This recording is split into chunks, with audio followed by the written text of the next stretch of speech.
guys, unboxing ulit tayo. May Urban Scent na naman. Supportive ako ng Urban Scent eh. Joke lang. Okay, bukas na. Yan. In-order ko ngayon guys, Eros. Versace Eros. Yun ulit in-order ko.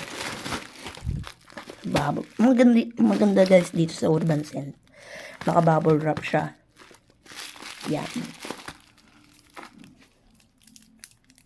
Ito, gamitin natin to. Hindi pala ito. Yan. Kung gusto nyo umorder, andyan yung link sa baba. Marami kayong pagpipilian dun. May andyan yung ano sa description link.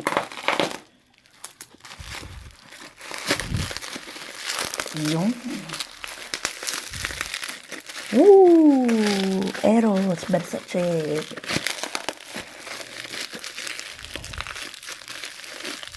Yung ang maganda sa ano guys, Urban Scent sa TikTok, pag umorder kayo, secured na secured. Bubble wrap na bubble wrap po. Saan ba to? Seal. Yan. Ayan na. Eros. Buksan natin. Eau de parfum siya guys ha. Ayan siya. Eau de parfum. For him. Eros. Yan. Buksan natin.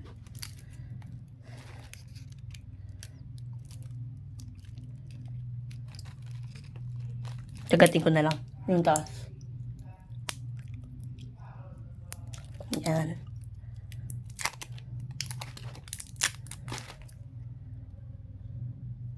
Ayaw kumagat.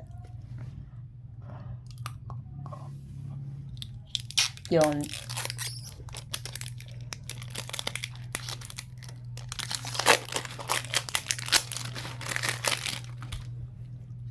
Yan, isprayan muna natin. Tingnan natin kung may lumalabas.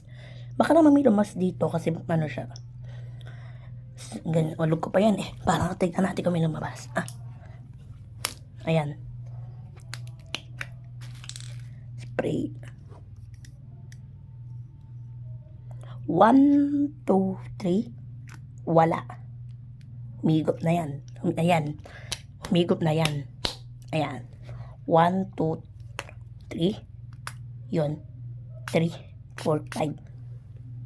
Ang bango guys. Eros na Eros. Bango. Wala bango. Ang bango niya. Guys, kung familiar kayo sa Nike na green, yung Nike na pabango, ganun ang amoy niya, yung green na Nike. Bango guys. Eros. Pero deep bango niya, grabe. Guys, ang ano ko lang dito be aware kayo. Kasi ang Eros, pang ano yan, winter. Pang malamig yan. Hindi siya pang school. Kung private yung school nyo, naka-aircon, pwede yan, Eros. Pero kung mainit, public, open, mag-ano kayo, mag-blue di channel kayo. Pero bango nyo guys. Eros. Bango niya. Amoy apple, chocolate, gano'n lang describe ko eh. Bango na ito. Ang kaming total. Wait lang guys, hanapin ko 88 lang ito eh. Nasa by price. Basta 88 lang yan guys. Bango niya talaga. Grabe. Yan siya. Bye guys.